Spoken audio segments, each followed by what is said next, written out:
Hi everyone and welcome to this drawing video. In this video I'm going to be working on a little drawing of Rudolph, and it will be the kind of drawing that you can maybe work on for a friend or family member as a Christmas gift, or maybe you could work on this as part of a Christmas card or something like that.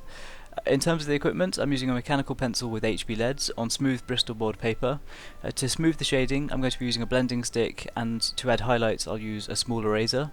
And later on, to add the colour to Rudolph's nose, I'm going to be using some Copic Markers and Prismacolor pencils. But honestly, please don't worry too much about the equipment you're using. As long as you have any pencils and paper in front of you of any type, they'll be fine and you'll be able to create something like this.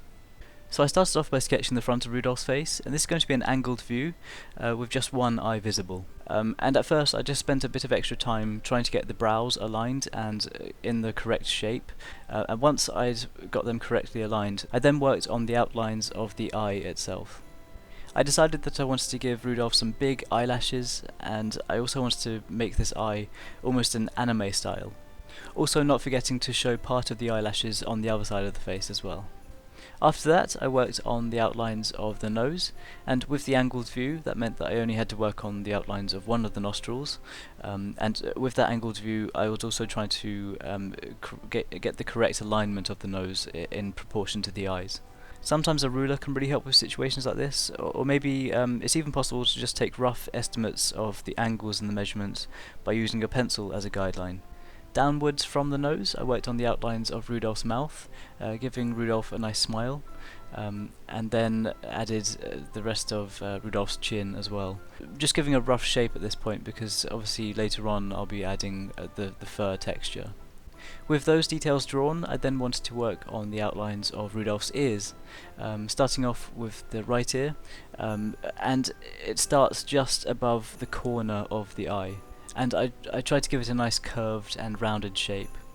After that I sketched a rough outline of the other ear, again taking into account the angled view of Rudolph and the alignment, balancing it with the eyes and the nose that I'd drawn beforehand.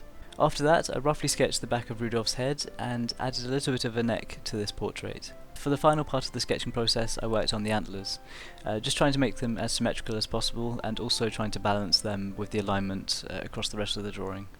With the outlines drawn, it was time to move on to the shading, and I started off by working on the fur on Rudolph's face. When I'm drawing fur, I have a process with these drawings that's nice and quick, where I just add quick fine strokes at first, and then I use a blending stick over the top of that, and then I use my small eraser to add lots of little quick fine strokes with that as well, to add lots of little highlights. And once I've done that, I then go over the process again, adding quick fine strokes with the pencil, then using the blending stick again, and then using the eraser again, and just building up layers with that effect. And it's a nice simple process, and it just kind of builds up this layered fur effect over time. So I used that same process across Rudolph's face, but for the top of Rudolph's nose and going along the bridge of Rudolph's nose, the fur is a lot shorter, so I use the same process but I use smaller strokes of the pencil. It's really helpful in this situation that you have a sharpened pencil or a mechanical pencil. Making sure that lead is nice and sharp really helps when you want to add the fine strokes for the fur. For Rudolph's eye, I added dark shading going around the outlines and added a very dark pupil. For the iris, I added a medium level of shading, but a darker shading towards the top of that area. And for the whites of the eye, I added some medium shading towards the top of those areas and blended downwards towards a more highlighted and a bright centre of the eye. I also made sure to leave some highlights in the centre of the eye next to the pupil. Having these highlights really helps to make the drawing stand out, and I love adding highlights to the eyes in drawings like this. I continued the process of adding fur around the rest of Rudolph's head, with the quick fine strokes and the blending stick and the eraser, just building up the layers in that same process. I made sure to leave a highlighted fur around Rudolph's eye. I found that having the highlighted fur above the eye acted as a kind of an eyebrow, and it really helped to make the dark sort of shaded area of the eye stand out even more. And in areas such as the ear, where I wanted to show up some highlighted fur in front of some darker shaded fur, basically I started by adding that shading with the pencil and using the blending stick, and then to add the fur in front of that I used quick fine strokes with the eraser, using the eraser to actually add fur. For the details on the antlers, those ridged lines that run parallel along the antler, I used a sharp lead first to add some sharp lines running all the way along, and then used a blending stick to add a medium level of shading on one side of the antler, and then left one side of the antler completely highlighted and without as much detail, and just basically had that nice contrast between the highlighted side and the shaded side. Lastly, for the colouring of Rudolph's nose, I used Copic Markers. I used a mixture of crimson, pure pink and cardinal. I started by using the crimson marker to add the first level of medium colouring to this area, and then used the pure pink marker to add the highlighted ridge along the top of the nose. And to add the shading inside the nostril and to the lower part of the nose, I used the cardinal marker.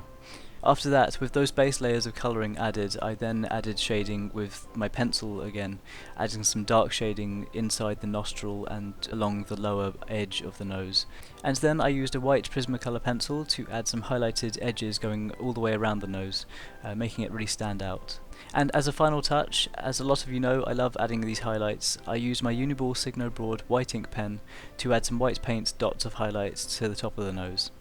And after that, this drawing was completed. I think it's a nice simple drawing that you can maybe work on for a Christmas card or something like that. I really hope this video helps out in some way. If you do work on anything similar, or if you followed this video along, then feel free to show me your work on Twitter or Facebook or Instagram.